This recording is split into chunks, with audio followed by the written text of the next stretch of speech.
Now it was the custom at the feast to release a prisoner whom the people had requested. A man called Barabbas was in prison with the insurrectionist who had committed murder in the uprising. The crowd came up and asked Pilate to do for them what he usually did. "Do you want me to release to you the king of the Jews?" asked Pilate, knowing it was out of envy from the chief priests that Jesus had been turned over to him. But the chief priests stirred up the crowd to have Pilate release Barabbas instead. "What shall I do then with the king of the Jews?" Pilate asked. "Crucify him," they shouted. "Why? What crime has he committed?" asked Pilate. And they shouted all the louder, "Crucify him!" Wanting to satisfy the crowd, Pilate released Barabbas to them. He had Jesus flogged and handed him over to be crucified.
On hearing this, Pilate asked if the man was a Galilean. When he learned that Jesus was under Herod's jurisdiction, he sent him to Herod, who was also in Jerusalem at the time. When Herod saw Jesus, he was greatly pleased, because for a long time he had been wanting to see him. From what he had heard about him, he hoped to see him perform a sign of some sort. He plied him with many questions, but Jesus gave him no answer. The chief priests and the teachers of the law were standing there, vehemently accusing him. Then Herod and his soldiers ridiculed and mocked him. Dressing him in an elegant robe, they sent him back to Pilate. That day, Herod and Pilate became friends. Before this, they had been enemies.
Nor tell of good deeds, for naught have I done to merit his grace.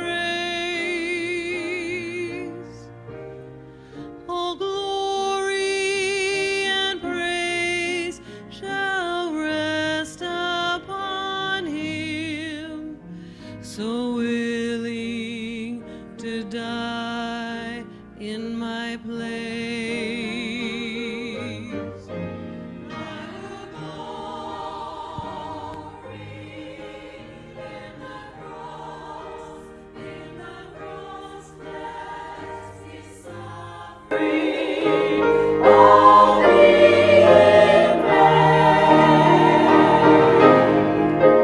I will weep no more, for the cross that He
Then Jesus came out wearing the crown of thorns and the purple robe, and Pilate said, "Behold the man." At sight of him, the chief priests and Jewish officials began yelling, "Crucify! Crucify!" "You crucify him," Pilate said. "I find him not guilty." They replied, "By our laws he ought to die, because he called himself the Son of God." When Pilate heard this, he was more frightened than ever. He took Jesus back into the palace again and asked him, "Where are you from?" But Jesus gave no answer. "You won't talk to me?" Pilate demanded. "Don't you realize that I have the power to release you or to crucify you?" Then Jesus said, "You would have no power at all over me unless it were given to you from above. So those who brought me to you have the greater sin."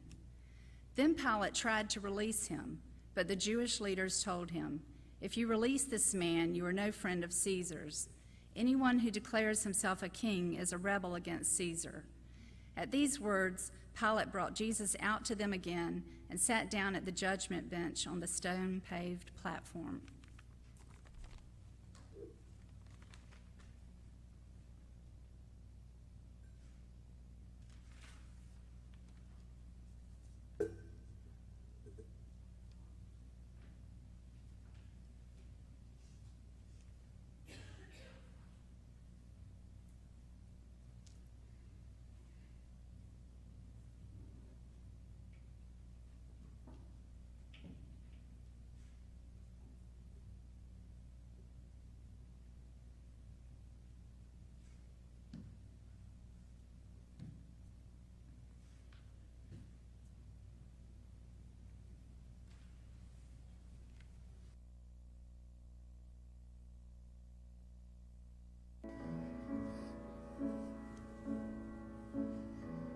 Walking on the road to Jerusalem, the time had come to sacrifice again. My two small sons, they walked beside me on the road. The reason that they came was to watch the Lamb. Daddy, Daddy, what will we see there? There's so much that we don't understand. So I told them of Moses and Father Abraham. And then I said, "Dear children, watch the Lamb. For there will be so many in Jerusalem today. We must be sure the Lamb doesn't run away." Then I told them of Moses and Father Abraham. And then I said, "Dear children, watch the Lamb."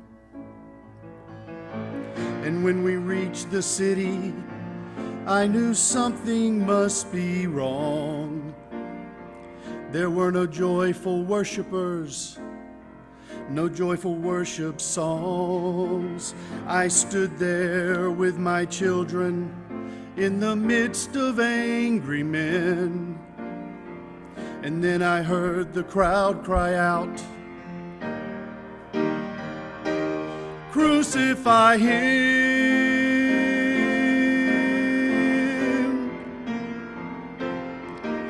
We tried to leave the city, but we could not get away. Forced to play in this drama, a part I did not wish to play. Why upon this day were men condemned to die? Why were we standing here where soon they would pass by? I looked and said, "Even now they come." The first one cried for mercy. The people gave him none. The second one was violent He was arrogant and loud. I still can hear his angry voice screaming at the crowd. Then someone said, "There's Jesus." And I scarce believed my eyes. A man so badly beaten, he barely looked alive. Blood poured from his body, from the thorns upon his brow, running down the cross and falling to the ground. I watched him as he struggled.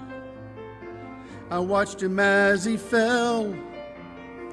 The cross came down upon his back. The crowd began to yell.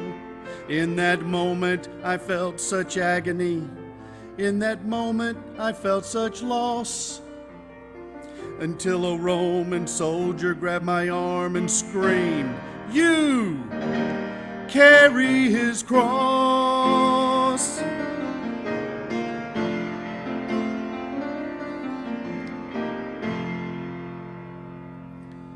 At first, I tried to resist him. Then his hand reached for his sword. And so I knelt and took the cross from the Lord. I placed it on my shoulder and started down the street.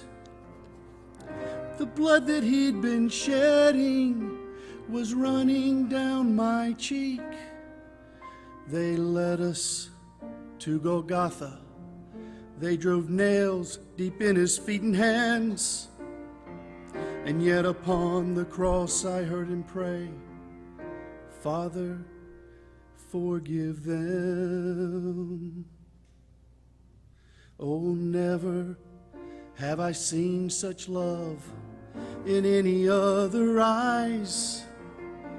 Into thy hands I commit my spirit, he prayed, and then he died. I stood for what seemed like years. I'd lost all sense of time, until I felt two tiny hands holding tight to mine. My children stood there weeping. I heard the oldest say, "Father, please forgive us." The lamb ran away.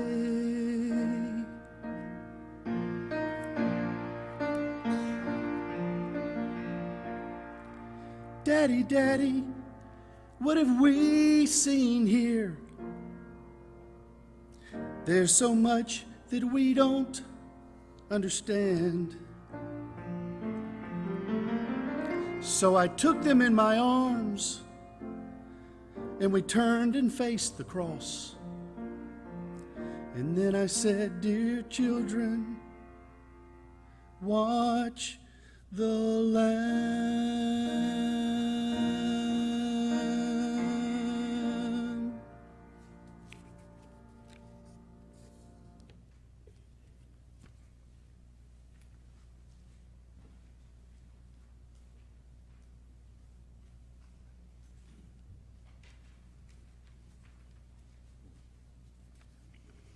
Pilate called together the chief priests, the rulers, and the people, and said to them, "You brought me this man as one who was inciting the people to rebellion. I have examined him in your presence and have found no basis for your charges against him. Neither has Herod, for he sent him back to us. As you can see, he has done nothing to deserve death. Therefore I will punish him and then release him." But the crowd shouted, "Away with this man! Release Barabbas to us." Barabbas had been thrown into prison for an insurrection in the city and for murder. Wanting to release Jesus, Pilate appealed to them again. But they kept shouting, "Crucify him! Crucify him!" For the third time he spoke to them. "Why? What crime has this man committed? I have found in him no grounds for the death penalty." Therefore I will have him punished and then release him." But with loud shouts they insistently demanded that he be crucified, and their shouts prevailed. So Pilate decided to grant their demand. He released the man who had been thrown into prison for insurrection and murder, the one they asked for, and surrendered Jesus to their will.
Now as they led him away, they laid hold of a certain man, Simon, a Cyrenian, who was coming from the country, and on him they laid the cross, that he might bear it after Jesus.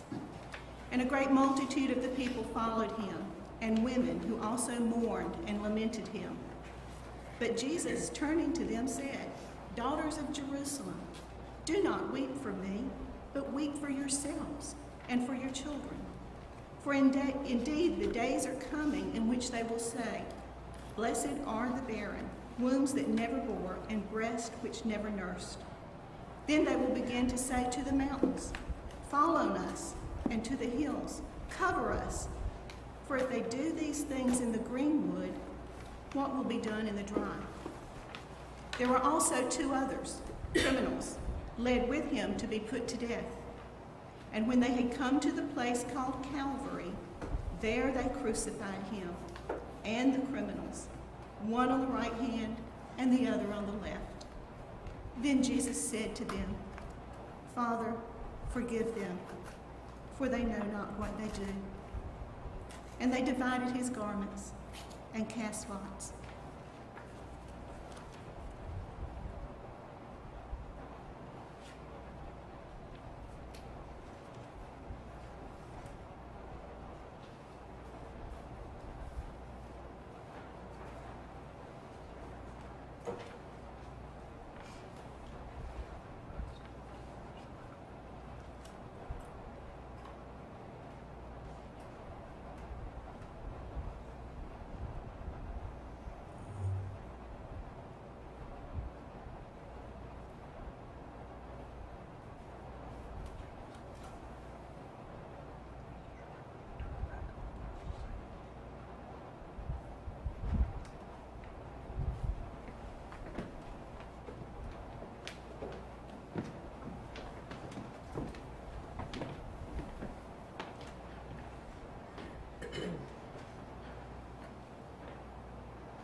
And the people stood by watching, but the rulers scoffed at him, saying, "He saved others, let him save himself, if he is the Christ of God, his chosen one." The soldiers also mocked him, coming up and offering him vinegar, and saying, "If you are the king of the Jews, save yourself." There was also an inscription over him, "This is the King of the Jews." One of the criminals who were hanged railed at him, saying, "Are you not the Christ? Save yourself and us." But the other rebuked him, saying, "Do you not fear God, since you are under the same sentence of condemnation, and we indeed justly, for we are receiving the due reward of our deeds. But this man has done nothing wrong." And he said, "Jesus, remember me when you come into your kingdom." And Jesus said to him, "Truly I say to you, today you will be with me in paradise."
Now when the 6th hour had come, there was darkness over the whole land until the 9th hour.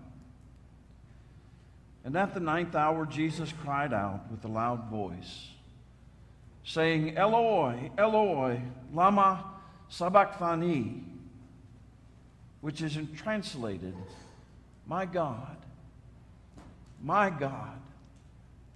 why have you forsaken me?"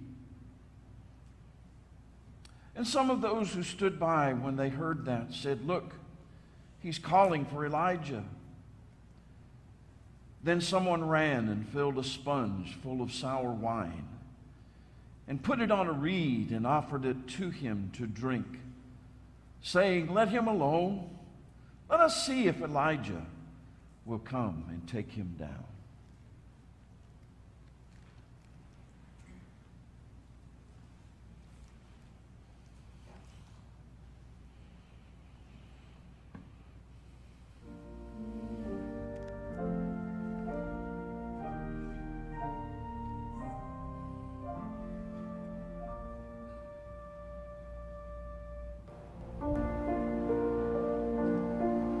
I walk today where Jesus walked in days of long ago. I wandered down each path he knew with reverent step and slow. Those little lanes, they have not changed. A sweet peace fills the air. I walk today where Jesus walked and felt his presence there.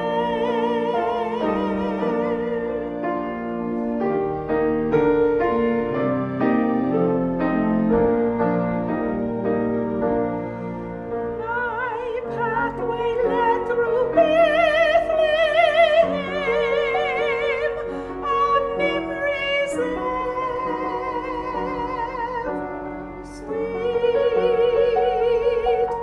The little hills of Galilee that knew those childish feet. The Mount of Olives alone sings that Jesus knew before I saw the mighty Jordan roll, as in the days of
Jesus gave out a loud cry and breathed his last.